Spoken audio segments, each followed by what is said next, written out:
sistem pelaporan melalui respon cepat.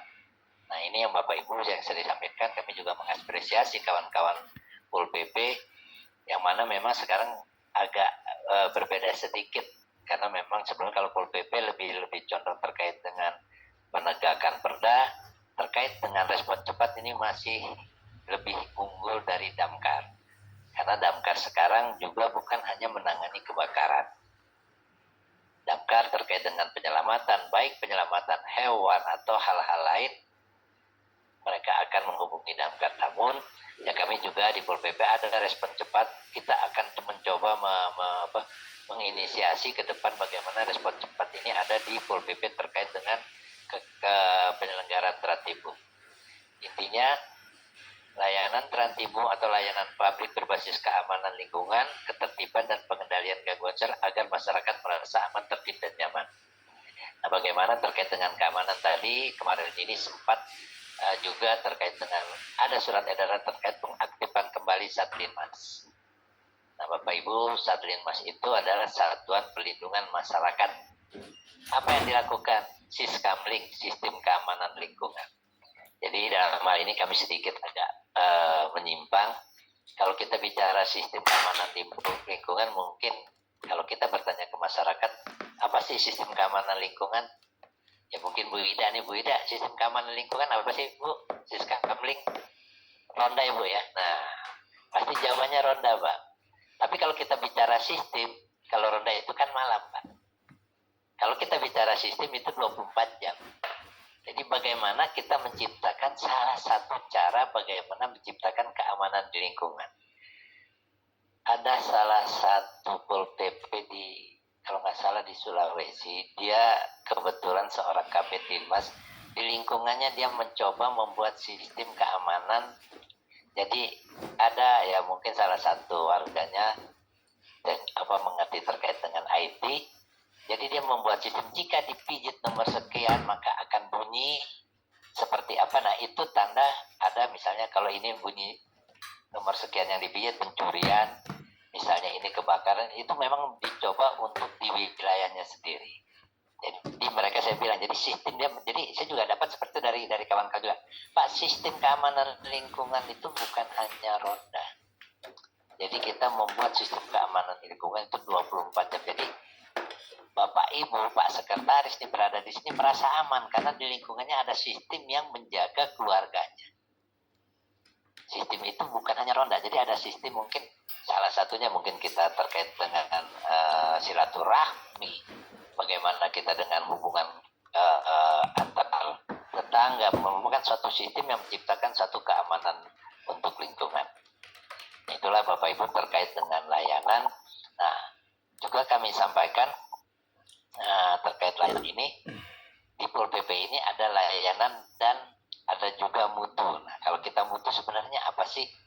Nah, di situ ada mutu yang dapat dilihat dari standar pelayanan minimal di mana indikator kerja terkait dengan kecepatan responnya, tindakannya, bagaimana seperti tadi saya bilang SOP-nya, terkait dengan waktu penyelesaiannya, terkait dengan apa yang diberikan terhadap keselamatan masyarakat, dan juga SDM-nya yang profesional.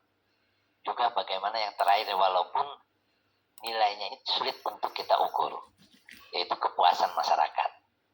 Nah, kepuasan masyarakat yang diberikan oleh kawan-kawan Pol PP ini seperti apa kita tidak bisa lihat.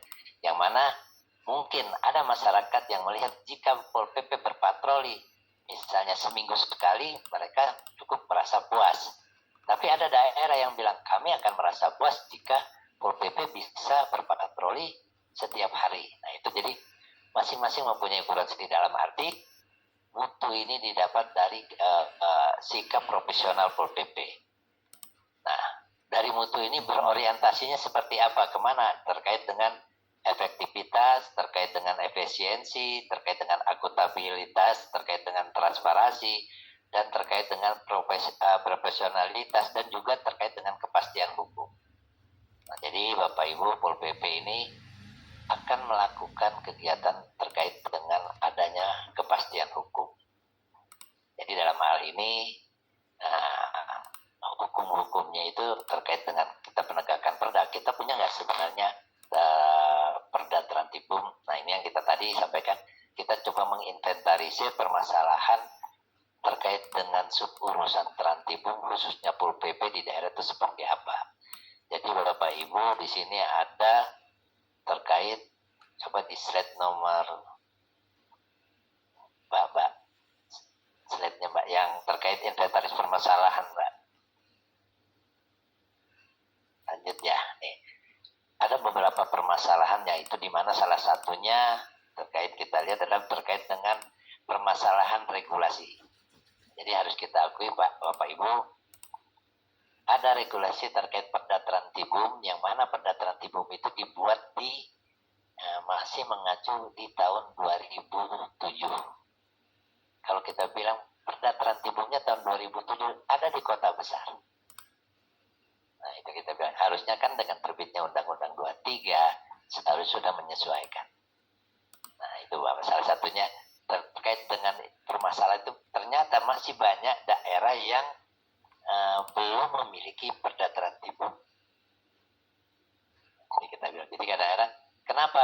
Nah, karena banyak ya tarik ulurnya, banyak kepentingan di dalamnya, sehingga akhirnya perda ini masih belum dimutakhirkan. Malah kemarin juga ada salah satu kabupaten, begitu kami tanya, punya nggak Perda Trantibum? Mereka bilang tidak punya. Tapi saya beranggapan bukan tidak punya, mungkin namanya yang beda, tapi isinya sama. Nah Bapak Ibu, terkait dengan permasalahan pertama terkait dengan regulasi dan kebijakan, salah satunya ada beberapa daerah yang Perda Trantibumnya belum optimal. Nah terkait juga yang kedua, bagaimana terkait dengan kebijakan nasional belum operasional di daerah. Misalnya salah satu terkait dengan standar pelindungan masyarakat yang belum seragam. Bagaimana untuk melindungi masyarakat, bagaimana standarnya. Nah itu juga menjadi tantangan kami, Bapak Ibu, tekan kami terus sampaikan kepada kawan-kawan daerah, kita duduk bersama, kita diskusi bersama terkait dengan permasalahan regulasi ini, yang dimana terkait tadi kami sampaikan. Nah inilah salah satu yang menjadi tantangan, yaitu adalah permasalahan terkait dengan regulasi atau kebijakan.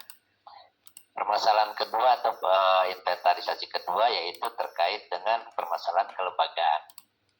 Kami akui memang Pol PP sudah ada di seluruh provinsi dan kabupaten kota. Namun kelembagaannya atau nomenklatur di dalamnya berbeda-beda, di mana ada terkait dengan bidang penegakan perda, ada bidang ketertiban umum, ada bidang pengamanan dan pengawalan.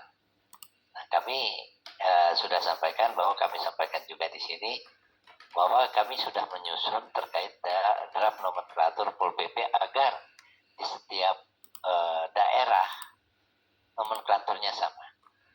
Baik mungkin bedanya hanya yang tipe A dan tipe B, ya, di mana tipe A terdiri dari 4 bidang 1 sekretariat, tipe B 3 bidang 1 sekretariat. Namun ada juga, kalau pesertanya juga ada hadir di sini Bapak Ibu, ada satu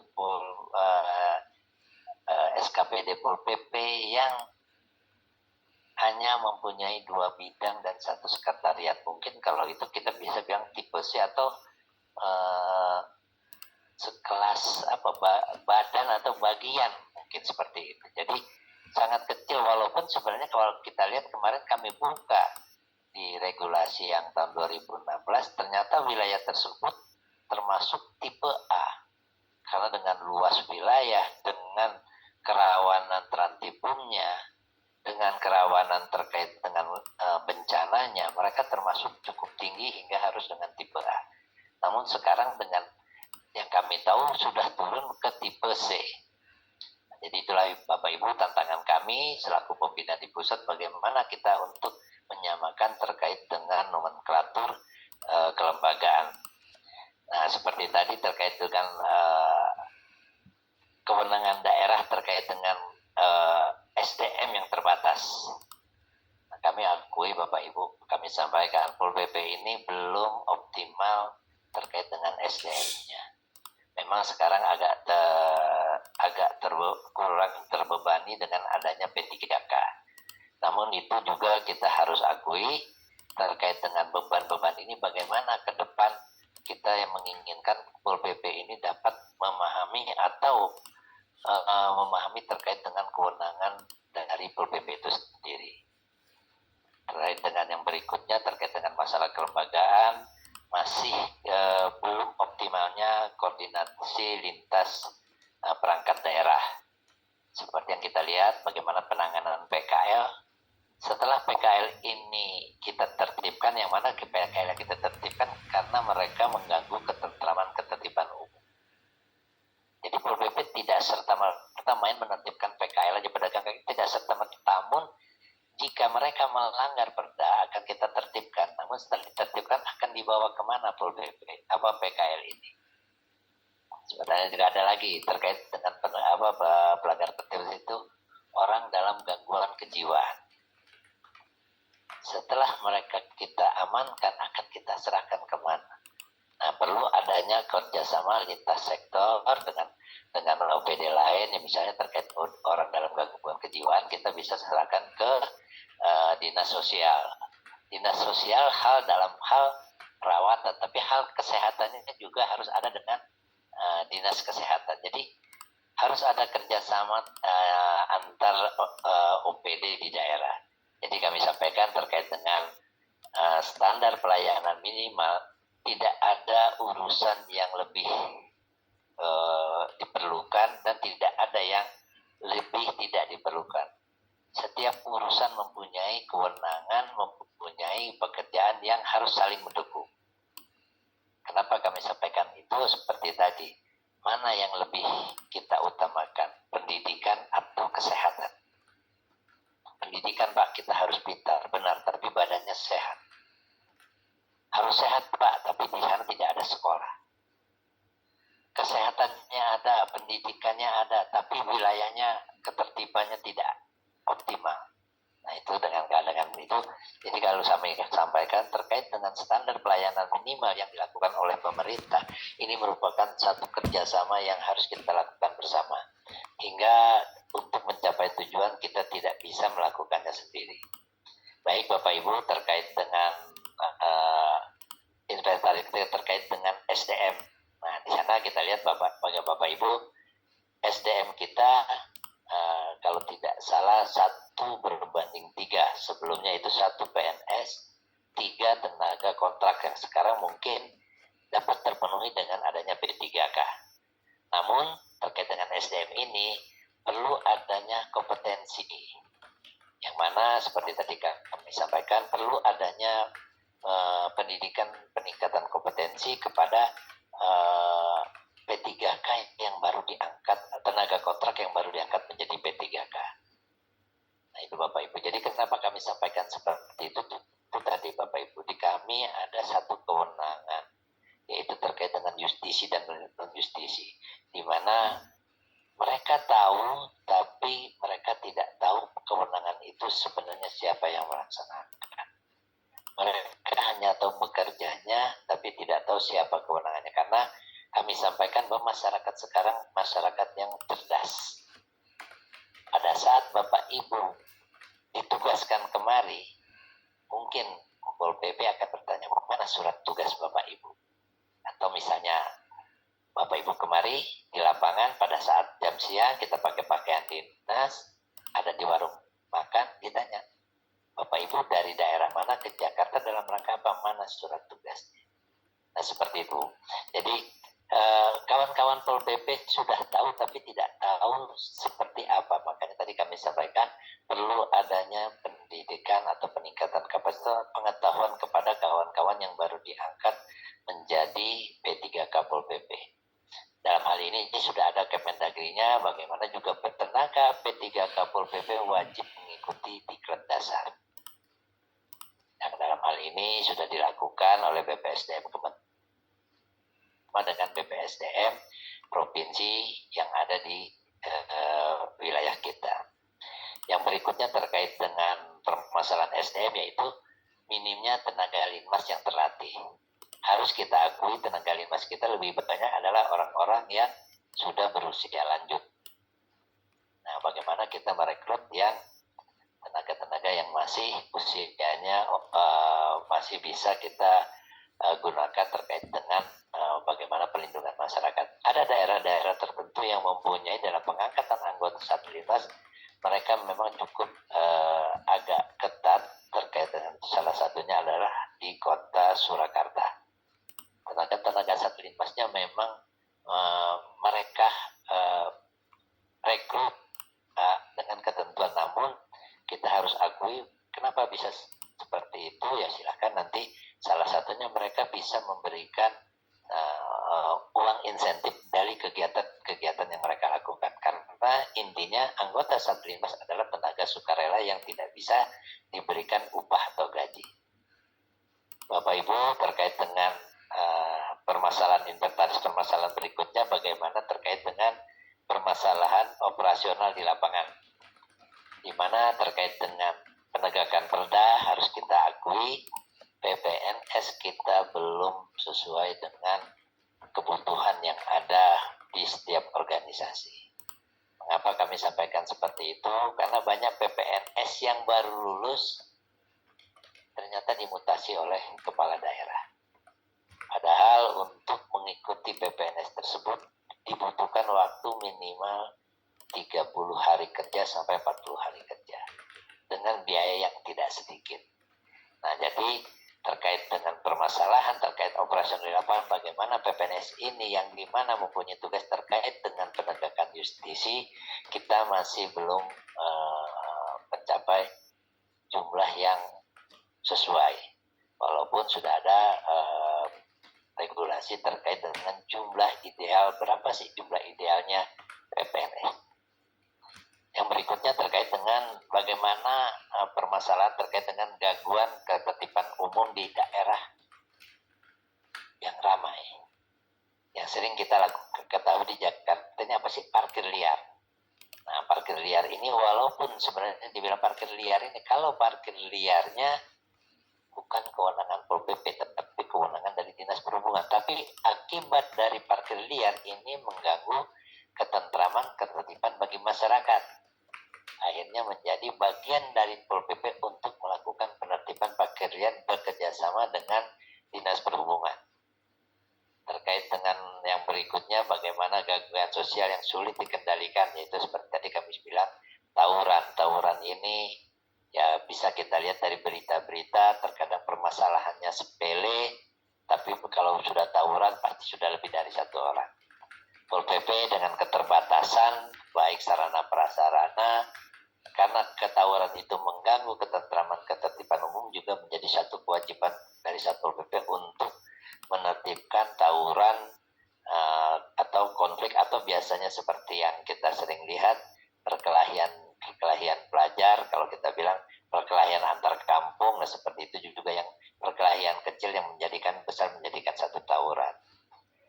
Yang berikutnya permasalahannya itu tadi saya sampaikan terkait dengan sarana prasarana patroli respon cepat, di mana membutuhkan salah satu sarana prasarana pendukung. Yang berikutnya juga koordinasi dengan aparat keamanan. Terkadang terjadi, saya bilang tadi bahwa kawan-kawan Pol PP terkait dengan penertiban. Nah, terkadang seperti yang disampaikan kemarin juga ada yang sampaikan, Pak, bagaimana kita melakukan penertiban, ternyata ya kita terbuka, kawan-kawan ini di lapangan sulit untuk melakukan penertiban. Begitu mereka sampai di tempat lokasi penertiban, ternyata tidak ada sama sekali pelanggaran. Nah, ini yang kita tidak tahu bocornya di mana, yang jelas. Namun berdasarkan pekerjaan Pol PP sudah melakukan, bahwa kita melakukan terkait dengan penertiban yang memang harus kita lakukan. Nah, terkait dengan hal sarana prasarana, ya kita akui karena banyak juga terkait dengan keterbatasan kendaraan operasional, terkait dengan alat komunikasi, dan sekarang ini juga bagaimana masyarakat juga diarahkan untuk menciptakan keamanan lingkungan sendiri dengan kita bilang CCTV, yang mana kita bisa membantu mengontrol terkait keamanan tersebut, walaupun ada satu bahasa sebenarnya mereka tidak ingin melakukan kejahatan, namun jika ada kesempatan mereka akan lakukan. Jadi seperti itu juga yang sering disampaikan oleh kawan-kawan dari keamanan. Prinsipnya bagaimana kita menjaga keamanan, jangan kita buka peluang untuk mereka melakukan tindakan kejahatan. Misalnya apa? Terkadang kan banyak wilayah yang suka menutup jalan atau kita bilang jalan untuk keluar masuk orang. Kenapa? Mereka membatasi hal tersebut itu tadi karena kita membatasi supaya tidak ada peluang untuk mereka melakukan kejahatan karena kesempatannya sudah kita batasi. Namun kalau pintunya terbuka, nah kita bilang kita taruh kendaraan roda 2-nya. Walaupun sudah dikunci, tapi mereka melihat pintu untuk jalurnya terbuka memudahkan mereka. Ada kesempatan mereka akan lakukan. Nah, terkait dengan hal tersebut ada lagi terkait sarana prasarana, Bapak Ibu, kawan-kawan kita Pol PP ini terkait dengan penanganan unjuk rasa kita masih kekurangan terkait dengan alat pelindung diri untuk huru-hara seperti misalnya rompi, terkait dengan tutup kepala, terkait dengan perlengkapan-perlengkapan lainnya. Jadi ini juga merupakan tantangan kami dan kami juga sudah mempunyai regulasinya yaitu Permendagri 17 tahun 2019 terkait dengan sarana prasarana Pol PP terkait juga dengan hak dan kewajiban Pol PP sampai di dalamnya bagaimana kita memberikan reward kepada Pol PP melalui penghargaan dengan apa yang sudah dilakukan oleh kawan-kawan Pol PP. Nah, terkait dengan masalah perlindungan masyarakat, nah di sini ada juga terkait dengan bagaimana kita memberikan pelatihan terkait bagaimana perlindungan masyarakat, namun SDM Satlinmas seperti tadi Bapak Ibu kita lihat masih banyak yang usianya sudah tidak muda lagi. Nah, kawan-kawan kami di Linmas juga sekarang sedang bagaimana kita mendata anggota Satlinmas yang ada di daerah dan dengan pendataan tersebut ternyata kawan-kawan Pol PP untuk pelaporan kalah jauh dengan kawan-kawan Satlinmas. Karena kawan-kawan Satlinmas ini berada langsung di ini dan mereka mencoba untuk melaporkan. Nah, dari kawan-kawan Satlinmas inilah kami mencoba membangun peta kerawanan. Karena mereka yang ada di lapangan, kita coba memberikan pengetahuan bagaimana mereka memberikan pelaporan-pelaporan terkait dengan kerawanan di wilayah masing-masing. Terkait dengan permasalahan pendanaan Bapak Ibu, nah kami sampaikan kawan-kawan Pol PP selalu menyampaikan bahwa dana kami atau anggaran kami tidak sesuai. Jadi kami selalu sampaikan ada kuncinya Bapak Ibu. Pertama, ya kita hanya sharing aja Bapak Ibu selalu sampaikan. Pertama, punya nggak kita dasar hukumnya, regulasinya. Satu tadi yang kita sampaikan di awal itu Perda Trantibum. Perda Trantibum ini akan melakukan apa? Penertiban terkait dengan baik tertib jalan, tertib kebersihan, tertib lain-lainnya. Kalau sudah punya perdanya, punya nggak kita wilayah mana yang akan kita tertibkan? Tadi kami sampaikan, kita punya nggak peta rawan Trantibum? Peta kerawanan inilah yang menggambarkan daerah-daerah mana yang akan kita lakukan terkait dengan pelanggaran-pelanggaran tadi. Jika sudah ada petanya, sudah ada perdanya, sudah ada petanya, apalagi yang kita butuhkan? Standar operasionalnya seperti apa? Ada nggak SOP-nya?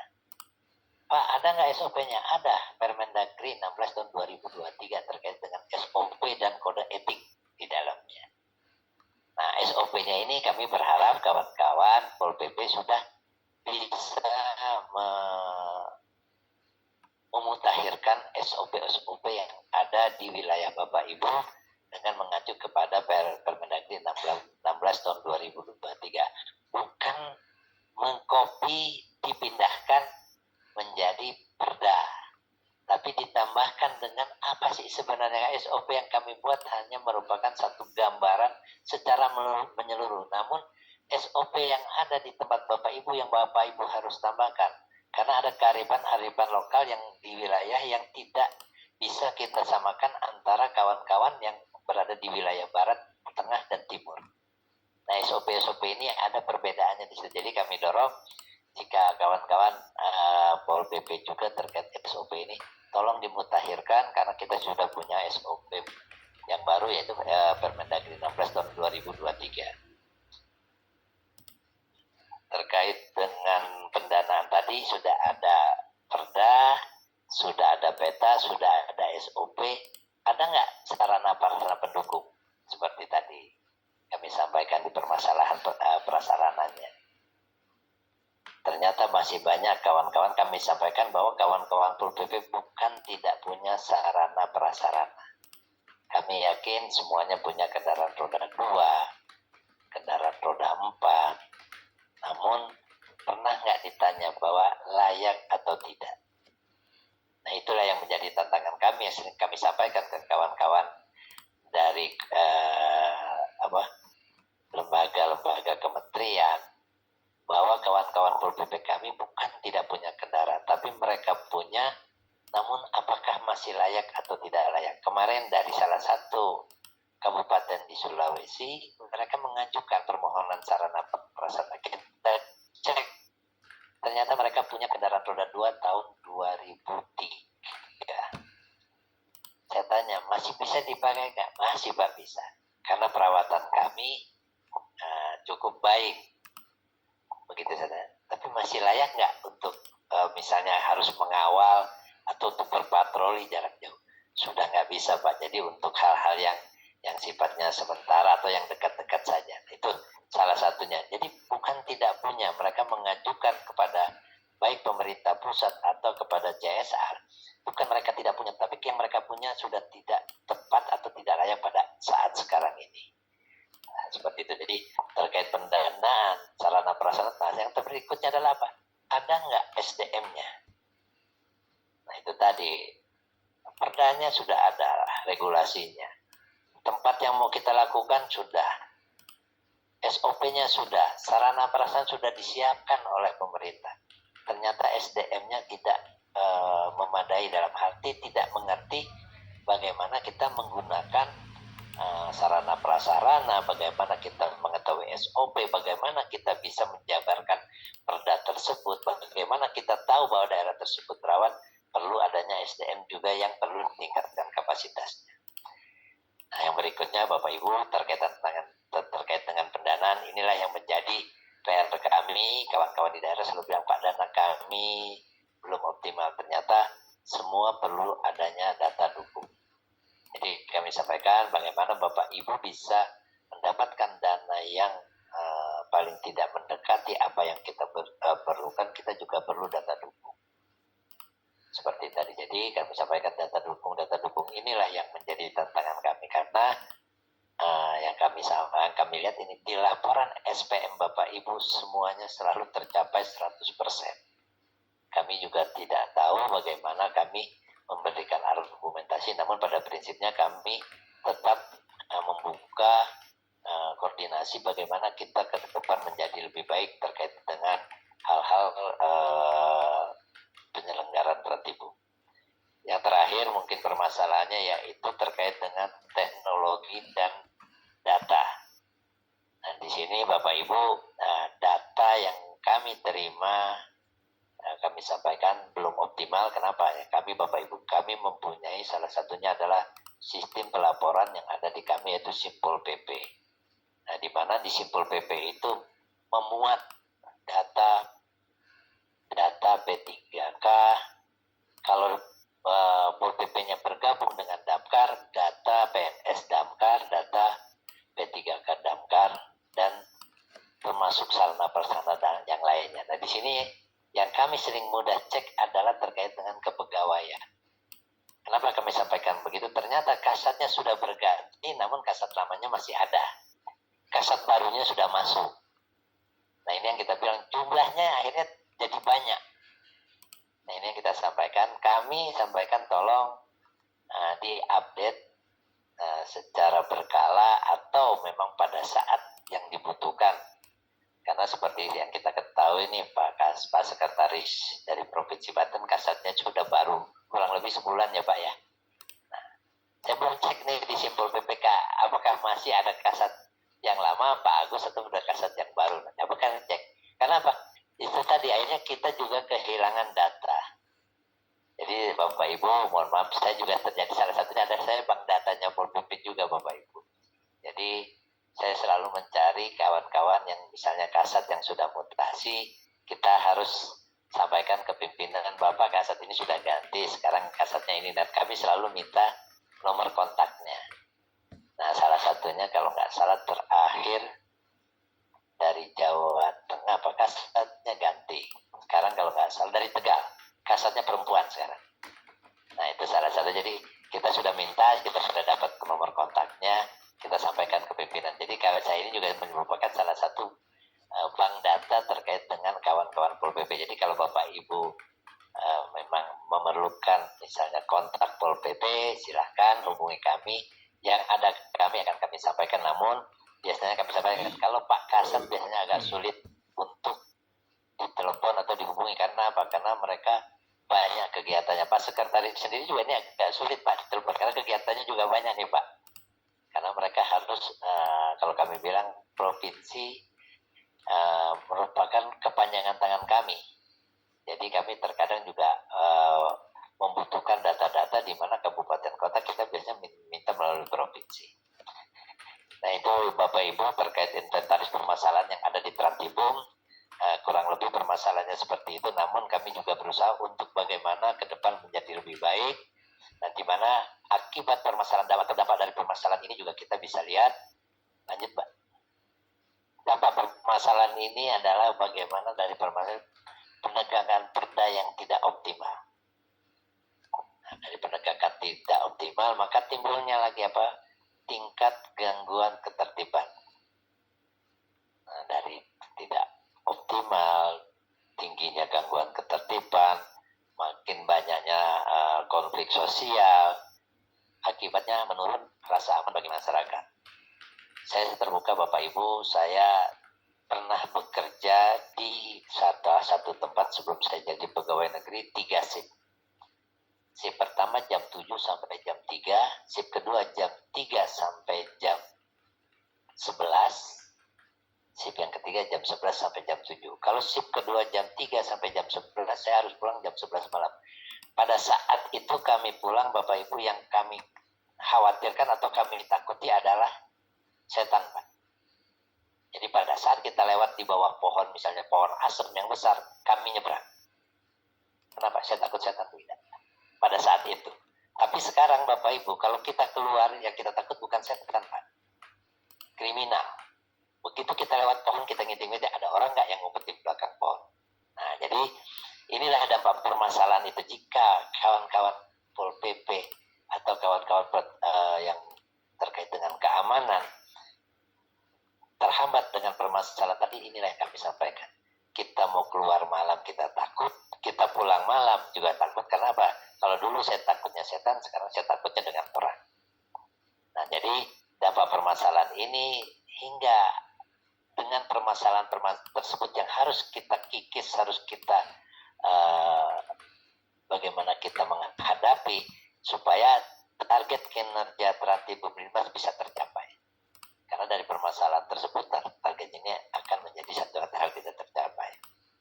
Namun dari dampak permasalahan, maka kita juga ada rekomendasi bagaimana kita untuk melakukan perbaikan. Nah, seperti tadi terkait dengan Perda Trantibum, bagaimana kita sekarang melakukan penyusunan dan merevisi baik secara bagian atau secara menyeluruh sesuai dengan kebutuhan yang ada pada saat ini. Kedua, tugas kami tadi bagaimana kami menguatkan struktur kelembagaan agar setiap daerah sama untuk sama bidangnya. Kami sudah coba mengusulkan terkait dengan Pol PP paling tidak ada 3 bidang, yaitu bidang penegakan perda, penyelenggaraan penegakan perda perkada, penyelenggaraan Tribun Tranmas, dan penyelenggaraan lintas. Ada 3 bidang minimal seperti itu. Di luar itu ada sekretariat. Nah, jadi bagaimana kita menguatkan kelembagaan Pol PP. Nah, yang berikutnya bagaimana kita mengoptimalkan SDM Pol PP pada saat ini dengan apa? Dengan peningkatan kompetensi. Ada salah satu wilayah setiap tahun anggota Pol PP harus mengikuti seperti peningkatan kompetensi minimal 100 JP setiap tahun. Kita akui memang wilayah tersebut penganggarannya cukup baik, mereka bisa melakukan.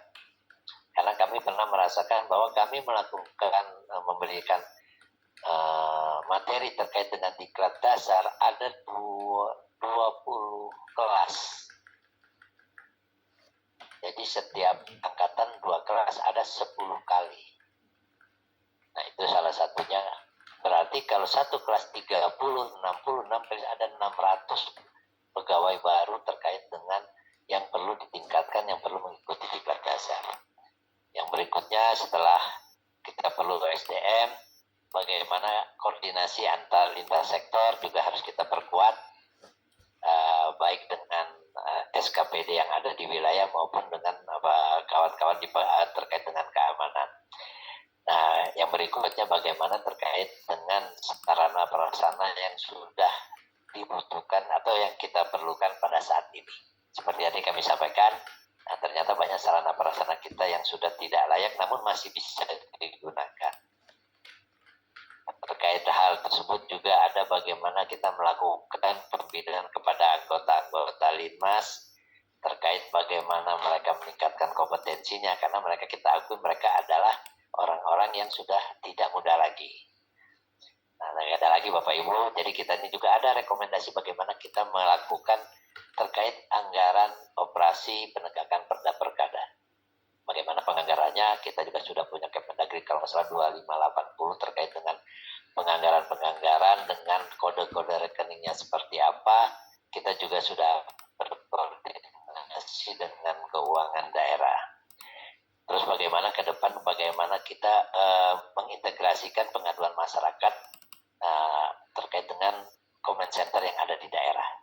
Kami coba membangun sehingga pengaduan masyarakat dapat cepat dilaksanakan oleh kawan-kawan Pol PP. Nah Bapak Ibu, sebelum kami akhiri, inventarisasi permasalahan diperlukan dari inventarisasi ini untuk kami juga perlukan bagaimana kita merumuskan program Trantibum Linmas agar tepat sasaran. Jadi ke depan Bapak Ibu, seperti juga kemarin di acara kami, pimpinan kami sudah menyampaikan tahun depan jika disetujui kurang lebih 2.500 Pol PP yang bisa mengikuti peningkatan atau pelatihan terkait dengan Trantibum Linmas, di mana kami sampaikan bahwa sekarang Pol PP bukan hanya terkait dengan penanganan unjuk rasa, ternyata ada lagi bahasanya kita bilang menjadi negosiator atau mediasi. Nah ini diperlukan oleh kawan Pol PP karena banyak hal-hal yang tidak perlu terjadi dengan bentrokan.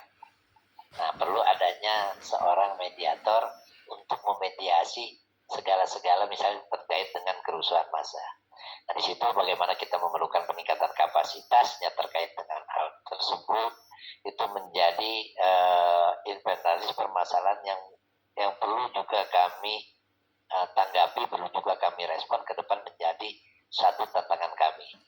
Terus terkait dengan meningkatkan kualitas pelayanan publik dan rasa aman masyarakat, bagaimana juga menjadi tantangan bagi kami. Dan yang terakhir, bagaimana kita dapat memastikan pelaksanaan undang-undang berjalan dengan efektif. Jadi Bapak Ibu, kami sampaikan bagaimana kita ke depan, jadi bukan hanya menjadi PR Bapak Ibu di daerah, juga menjadi tantangan bagi kami. Karena seperti tadi kami sampaikan, kami berusaha untuk memayungi apa yang Bapak Ibu ada di daerah. Salah satunya sebelumnya Bapak Ibu mungkin mendengar atau terkait dengan petugas tindak internal yang ada di Pol PP. Selama ini sampai dengan tahun 2023 mereka tidak mempunyai dasar hukum. Di tahun 2023 kita sudah terbitkan Permendagri yang tadi kami sebutkan, Permendagri 16 tahun 2023 terkait dengan SOP dan kode etik Pol PP yang di dalamnya berisikan terkait dengan petugas tindak internal, apa yang dilakukan, siapa saja yang menjadi petugas tindak internal, dan apa yang diharapkan dari hal tersebut. Mungkin itu Bu Ida, Bapak Ibu yang sedikit kami sampaikan, namun tidak ada gading yang tak retak. Kami rasa banyak masih yang belum kami bisa sampaikan karena juga dengan keterbatasan waktu. Namun saya terbuka Bapak Ibu jika ada hal-hal yang ingin dikonsultasikan, tidak bisa di tempat ini, silakan nanti Bapak Ibu tanyakan ke panitia, saya bersedia, saya menerima kontak, bisa menghubungi kami atau kawan-kawan kami yang ada di Direktorat Pol PP, silakan berkoordinasi, tidak harus datang langsung, kita bisa melalui komunikasi atau teknologi yang ada pada saat ini.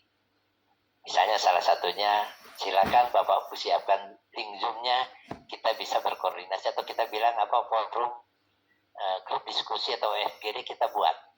Cuma disampaikan dulu Pak yang akan kita bahas seperti ini. Jadi nanti kita siapkan kawan-kawan yang membidangi, kita duduk bareng. Bapak Ibu misalnya dari provinsi mengundang kabupaten kota, yuk kita samakan. Jadi biar dari provinsi sampai kabupaten kota pemahaman kita menjadi satu hal yang sama. Jadi itu yang dapat sedikit kami sampaikan, lebih kurangnya kami mohon maaf. Billahi taufik wal hidayah. Wassalamualaikum warahmatullahi wabarakatuh. Kami serahkan ke Ibu moderator. Baik, terima kasih Pak Irwan telah menyampaikan materi kepada kita semua. Mohon izin Bapak Ibu, baik yang secara online maupun yang hadir secara langsung, sesi ini disampaikan oleh Subdit Standarisasi Tata Operasional dan Sumber Daya Manusia Polisi Pamung Praja, Ditjen Bina Administrasi Kewilayahan Kementerian Dalam Negeri. Jadi dalam sesi ini banyak disampaikan terkait tugas daripada Satpol PP. Baik Bapak Ibu, ada beberapa hal yang bisa saya catat dari apa-apa yang disampaikan oleh Pak Irwan. Pertama adalah inventarisasi Undang-Undang Nomor 23 Tahun 2024. Salah satunya adalah merubah PNS menjadi ASN. Kemudian hal yang kedua, tiap daerah diwajibkan untuk membuat peta kerawanan Trantibum dan tiap tahun harus berubah. Yang ketiga, layanan Trantibum adalah layanan yang dilakukan Satpol PP untuk menjaga keamanan dan ketertiban umum. Kemudian yang keempat, telah dibentuk sistem pelaporan melalui respon cepat. Mungkin hal ini masih baru, bisa ditanyakan langsung nanti oleh kepada Pak Irwan. Kemudian yang kelima, standar untuk melindungi masyarakat itu belum ada. Keenam, kelembagaan di OPD masih berbeda. Diharapkan oleh Satpol PP dari Ditjen Bina Admil, setiap daerah OPD itu sama semua. Diharapkan sama semua. Kemudian yang ketujuh, SDM, dana, sarpras, dan data dari Satpol PP belum optimal. Baik Bapak Ibu, terkait hal-hal yang telah disampaikan oleh Pak Irwan tadi, bila ada hal-hal yang kurang jelas, kami persilakan Bapak Ibu untuk bertanya maupun memberikan masukan atau saran terkait materi yang telah disampaikan kepada Pak Irwan. Bapak Ibu yang hadir secara online juga bisa bertanya, tapi kami persilakan dulu kepada Bapak Ibu yang hadir secara offline. Kami persilakan Pak. Mohon sebutkan nama dan instansinya.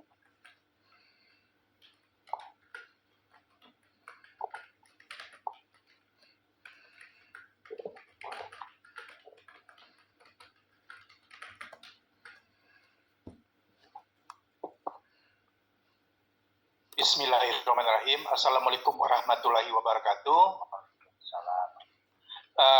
Saya Elvindi dari Bapeda, Sumatera Barat, Bu.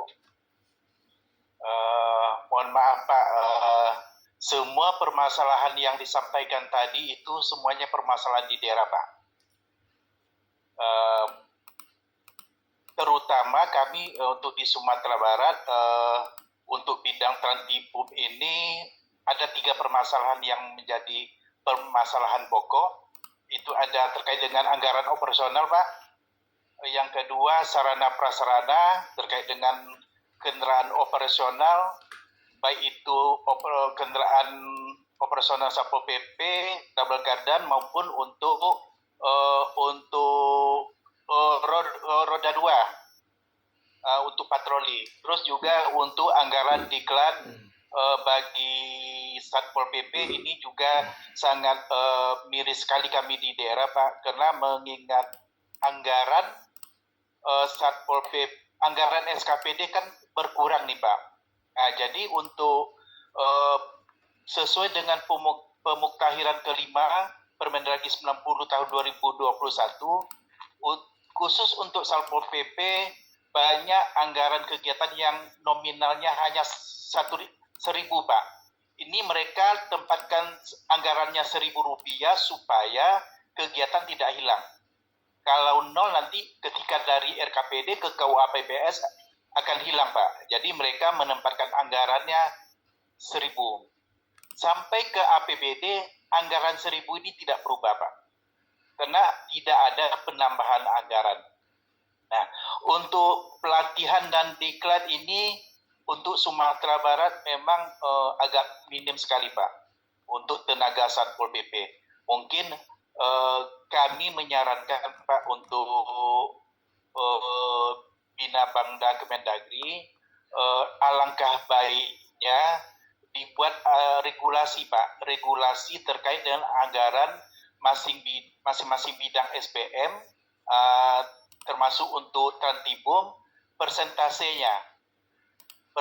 anggaran untuk SPM karena ini SPM terkait dengan pelayanan dasar untuk masyarakat.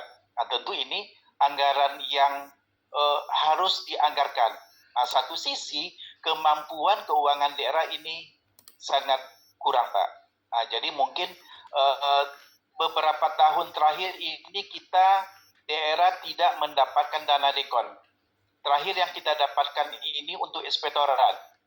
Untuk inspektorat pemantauan ke masing-masing daerah, termasuk untuk monitoring. Namun untuk baik di biro pemerintahan maupun Bapeda ini tidak ada Pak. Nah, sudah beberapa tahun ini saya lihat 3 tahun terakhir kita akan diwajibkan melaksanakan monitoring terpadu Pak. Untuk biro pemerintahan 2 tahun terakhir ini tidak bisa ikut terlibat monitoring terpadu karena anggaran perjalanan dinas terbatas. Mungkin usul kami dari Kemendagri kalau ada dana dekon untuk monitoring ini kan lebih baik Pak. Jadi pekerjaan yang ditugaskan ke kami ke daerah bisa kami pantau ke masing-masing kabupaten kota.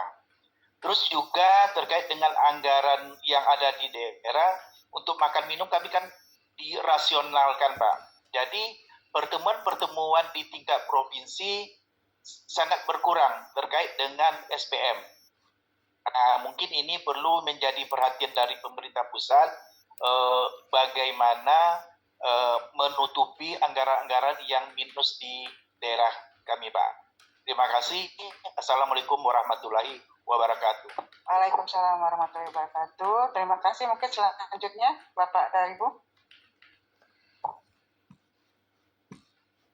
Baik, kalau tidak ada dari hotel, mungkin dari online kami persilakan. Sedikit lagi Bu. Baik, terkait Pak. dengan PPNS tadi yang sering dimutasikan, mungkin usul kami bagaimana kalau PPNS ini dijadikan fungsional. Jadi kalau sudah menjadi fungsional tentu PPNS bisa berkarir di fungsionalnya. Jadi ketika mutasi mereka tentu terhalang dari fungsionalnya tersebut. Itu Pak, terima kasih. Baik, terima kasih Pak. Ada yang dari online Pak, Ibu? Belum ada. Baik, mungkin langsung aja Pak Irwan dari ada awas silakan Pak.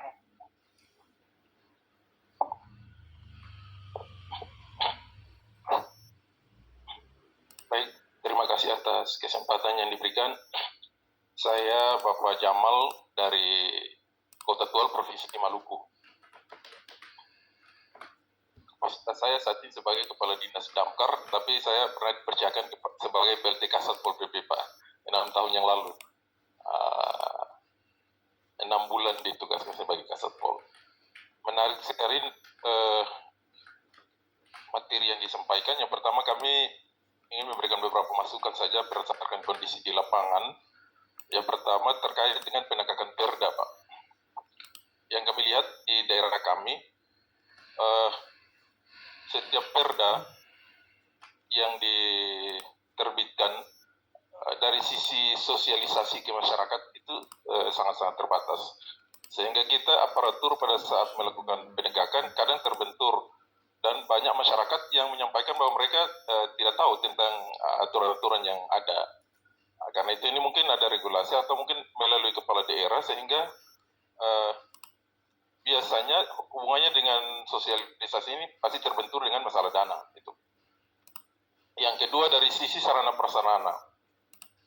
Maksud saya hubungannya dengan start SPM, kemudian kalau di daerah saya itu tidak semua OPD setiap saat dilakukan penilaian SPM, termasuk dalam hal ini penilaian publik. Saya tidak tahu nanti di daerah lain apakah setiap tahun semua OPD, kita biasanya kan hanya untuk OPD-OPD pelayanan masyarakat, pelayanan publik. Kemudian ada yang setiap kali dilakukan penilaian, dia katakanlah penilaiannya zona merah katakanlah, dan itu berulang kali tidak pernah naik-naik karena berbagai kekurangan dan keterbatasan yang dimiliki. Ini nanti kalau ada materi terkait dengan damper, mungkin ini yang nanti kami coba diskusikan juga, itu Pak.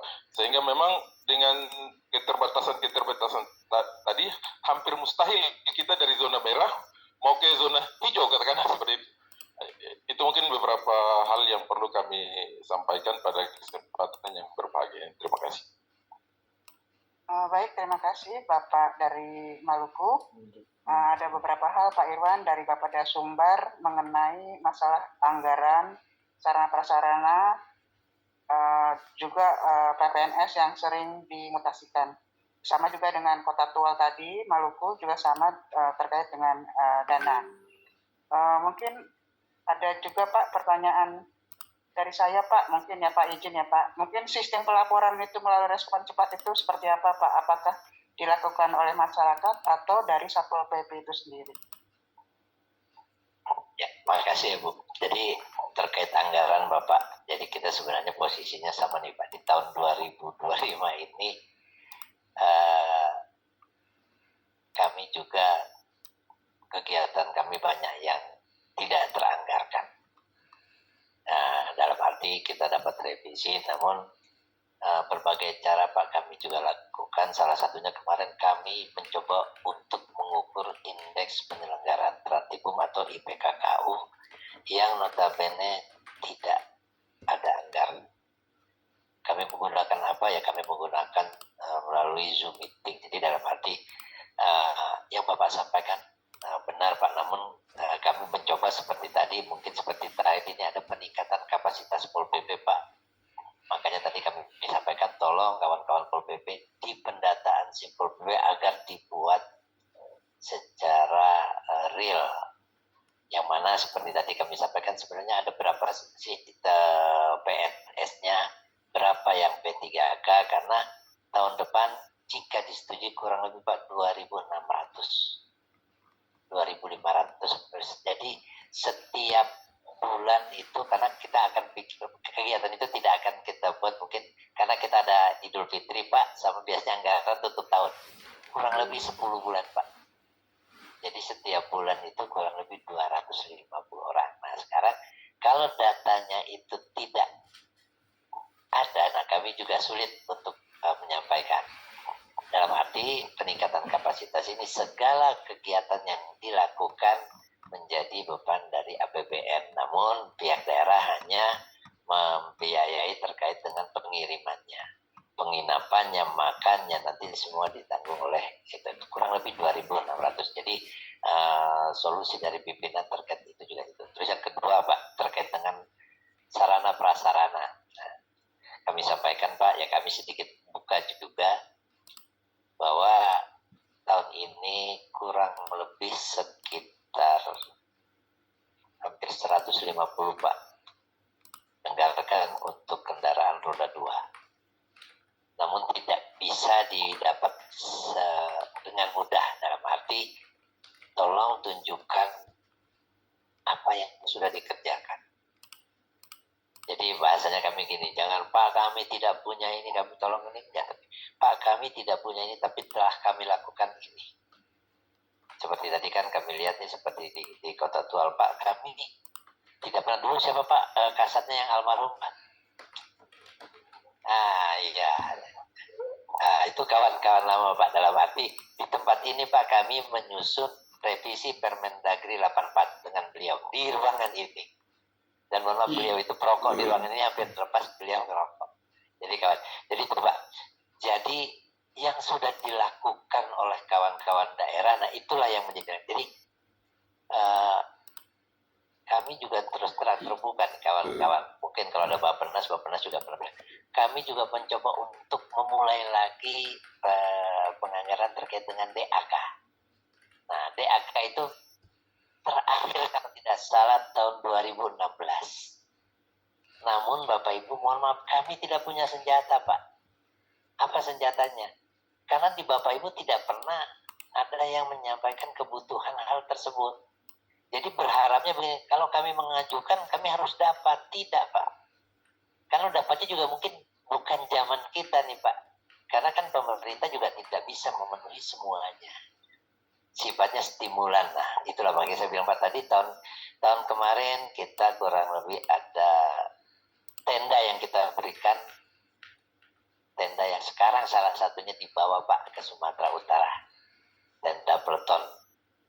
Nah, kita berikan itu kepada kawan-kawan Pol PP. Kenapa kok tenda Peleton? Karena Pol PP salah satu tugasnya juga adalah tadi bersama kawan-kawan BPBD atau kawan-kawannya membantu terkait dengan bencana dan kebakaran. Di mana BPBD punya peleton untuk mereka beristirahat, kita tidak punya, akhirnya kita menyiapkan di tahun kemarin. Tahun ini kita mengajukan terkait dengan kendaraan roda 2. Jadi dalam arti Pak boleh nggak kami ngajukan? Silahkan, tapi prinsipnya bahasa kami cukup jelas. Jika Bapak mengusulkan, kami tidak menjamin pasti dapat. Tapi kalau Bapak dapat, kami akan mengejar supaya diambil. Karena apa? Kalau Bapak tidak ambil, masih banyak yang nunggu. Nah itu Pak. Jadi kalau tidak salah tahun kemarin Kota Padang dapat Pak tenda bencana sama tenda dari Pol PP. Salah satunya itu. Terus Kota Padang Pariaman, Kabupaten Pariaman 2 tahun yang lalu dapat kendaraan roda 2. Nah itu Pak. Jadi dalam arti karena mereka menunjukkan pekerjaan mereka, walaupun bahasanya tadi Pak kami memang, namun kami tetap melakukan tadi seperti tadi kawan-kawan. Kalau Sumatera Barat juga Pak kami terus terang, kami sering dengan sama Pak namanya dengan saya Pak Irwan Kasat Pol PP Provinsi, dan yang tadi Bapak sampaikan terkait persentase pada satu Pol PP yang di Sumatera Barat sudah tersampaikan bahwa agar penganggaran terkait dengan Trantibun Linmas berapa ada persentasenya. Dan pada saat rapat juga sudah kami sampaikan dengan Ditjen Keuangan Daerah agar ada berapa persen yang ketentuan untuk ini. Namun kami sampaikan persentasenya itu seperti apa juga kita belum tahu, karena kalau persentasenya mungkin misalnya tertuang maksimal sekian, yang sudah lebih nanti protes. Makanya kita sedang coba juga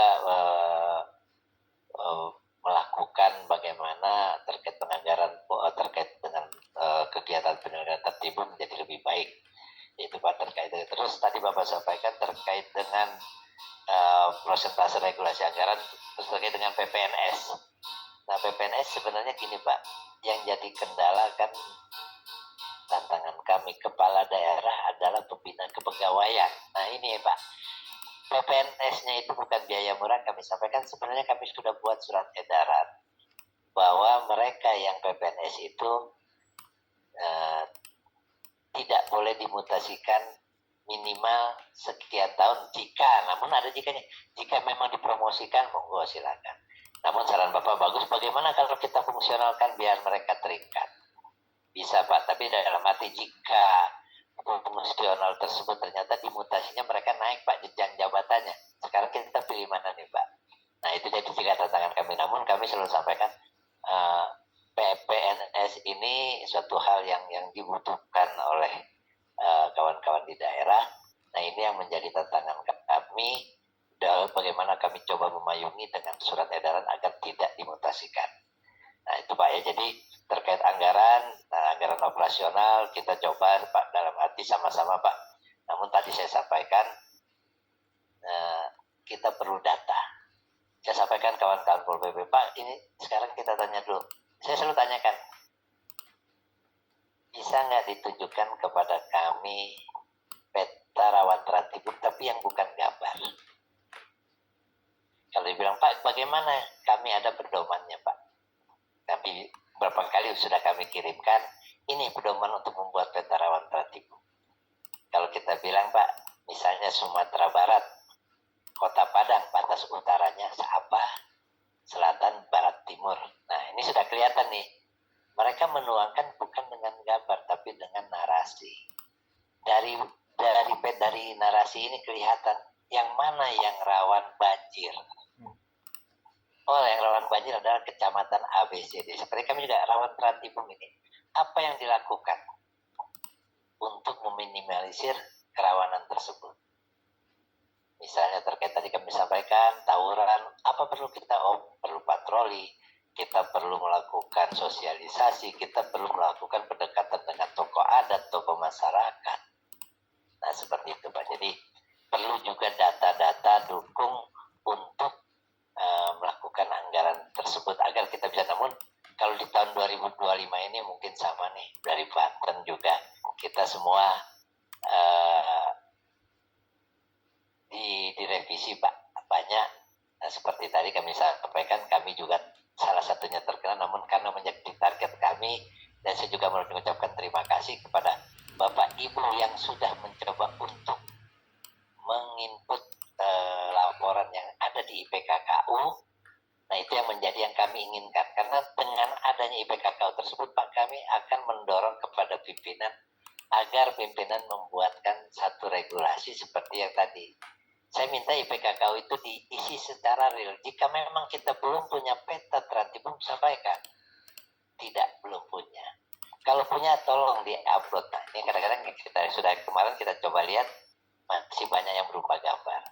Ada yang gambar, namun sudah tahun berapa masih berlaku. Berarti tadi kami bilang, seperti tadi yang disampaikan dari Kota Tual, masih merah ya merah terus Pak. Karena apa? Karena gambarnya tidak berubah. Namun seperti tadi Pak, yuk kita tidak bisa berdiri sendiri terkait dengan SPM dan dengan urusan-urusan yang kita sama-sama Pak. Jadi itu Pak yang dari Sumatera Barat, bagaimana PNS jadikan fungsional, terkait dengan dana dekon sebenarnya kami buka Pak, tahun ini sebenarnya ada, namun karena revisi tersebut, sebenarnya salah satu juga termasuk kalau nggak salah, wilayah Sumatera ada beberapa daerah juga sudah ada di ini, namun karena semua harus direvisi, ya akhirnya dana dekon ini sementara berhenti dulu Pak. Mungkin tahun depan coba kita harapkan ada lagi.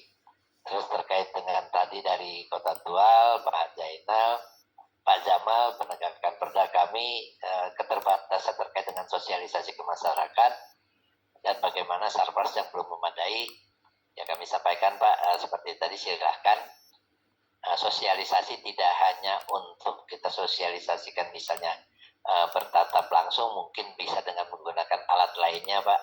Apalagi kalau sekarang nih Pak, kalau kita punya anggota yang agak sedikit mengerti terkait IT, dia bisa membuat TikTok terkait dengan layanan Pol PP, bisa Pak, karena itu akan lebih mengena. Kami lihat banyak kawan-kawan itu di daerah, mereka membuat hal-hal seperti itu. Dengan apa sih sekarang mungkin latar belakang lagunya atau apa, dengan yang membuat orang akan tertarik. Itu Pak, jadi saran kami seperti itu. Nah terkait dengan Bu Ida, terkait dengan pelaporan, nah, kami coba menggagas yang namanya 212, jadi pelaporan langsung dari masyarakat.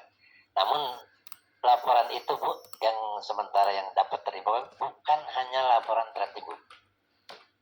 Jadi nanti laporan itu masuk, baru begitu masuk, baru akan ikuti nih jalurnya nih kemana. Kalau Trantibun misalnya ke Pol PP, nah nanti ke Pol PP. Nah, nanti seperti itu Bu, kita coba sedang digagas hal tersebut terkait pelaporan itu. Namun yang sudah ada dulu yang kita optimalkan. Tadi yang saya sampaikan, yuk coba kita cek di Pol PP apakah sudah diinput minimal seperti tadi, kami tahun depan kurang lebih membutuhkan 2.500 sampai 2.600 Satpol PP yang akan ditingkatkan kapasitas. Namun kalau data itu tidak ada, ya kami juga tidak bisa meminta daerah untuk mengirimkan. Kenapa? Di datanya itu tidak ada. Ya mohon maaf kalau mungkin kalau kita bilang kita tidak ini, hampir mayoritas datanya itu tidak berubah. Sekarang kan harusnya tenaga kontrak sudah berubah menjadi P3K. Apakah sudah dirubah di data tersebut?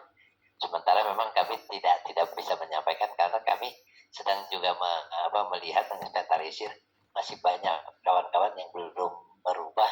Namun kami tidak bisa saran sedikit-sedikit, yuk kita coba tolong disampaikan perubahan. Jadi itu Bu, kami terkait dengan pelaporan, kami ada Satpol PP dan Bapak Ibu juga kami sampaikan kegiatan Bapak Ibu yang dilaporkan, ada kami namanya punya WA group, ada namanya pelaporan melalui Satpol PP, ada yang melaporan melalui Siblimas, tetap dipantau oleh Pak Direktur, di mana setiap minggunya kami harus menyampaikan laporan-laporan tersebut ke Pak Direktur, dan Pak Direktur menyampaikan ke kawan-kawan Pol PP baik melalui WA group maupun terkait pada saat sosialisasi Pak Direktur pasti menyampaikan.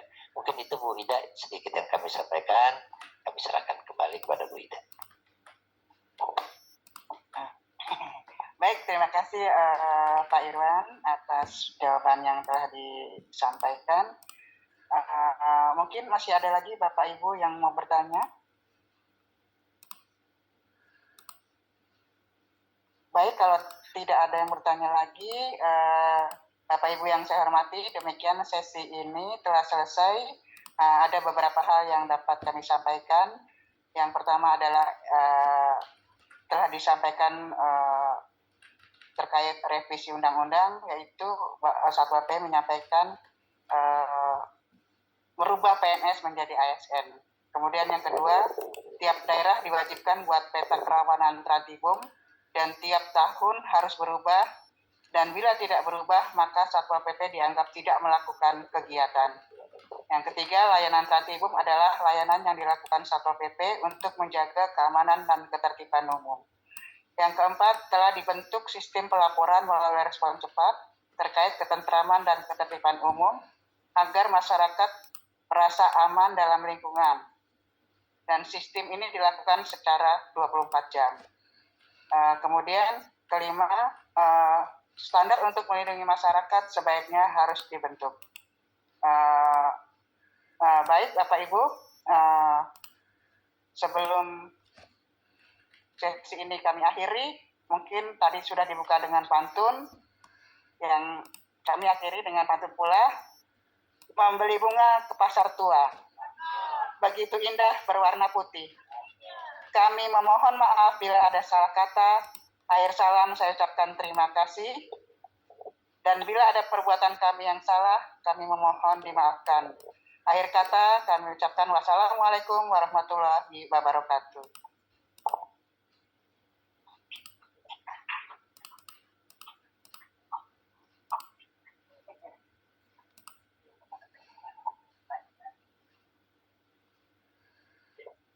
Baik, selanjutnya kami mohon perkenan terlebih dahulu untuk narasumber dan moderator. Kita melakukan sesi foto bersama. Kami mengundang Bapak dan Ibu tamu undangan untuk bisa ke depan. Kita melakukan sesi foto bersama terlebih dahulu.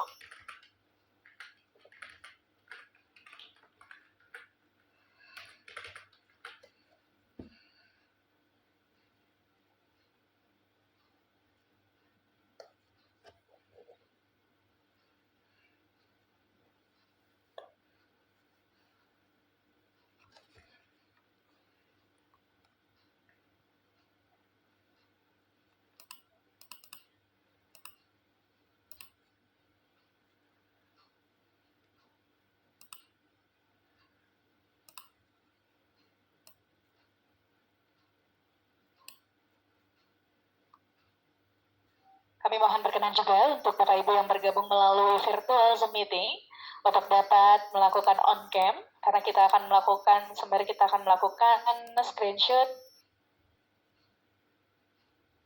Pengambilan gambar akan kita mulai dalam hitungan 3, 2, 1. Untuk pos kedua, Silakan untuk kepal tangan di depan. Baik, 3, 2, 1. Baik, kami ucapkan terima kasih kepada Bapak dan Ibu. Oh, sekali lagi, baik. Dalam hitungan 3, 2, 1. Baik, kami ucapkan terima kasih Bapak Ibu dapat kembali ke tempat. Baik, Bapak Ibu tamu undangan hadirin yang berbahagia, dengan berakhirnya panel pertama hari ini yang telah dibawakan dan dipandu oleh moderator yaitu analis kebijakan ahli muda dari Direktorat Jenderal Bina Pembangunan Daerah Kementerian Dalam Negeri dengan moderator dari Direktorat Jenderal Bina Administrasi Kewilayahan Kementerian Dalam Negeri, maka berakhir pula untuk sesi pertama pada hari ini. Sebagai informasi Bapak Ibu, besok pada pagi hari Rabu 3 Desember 2025 acara akan kita awali tepat pukul 8.30 pagi dan kita akan awali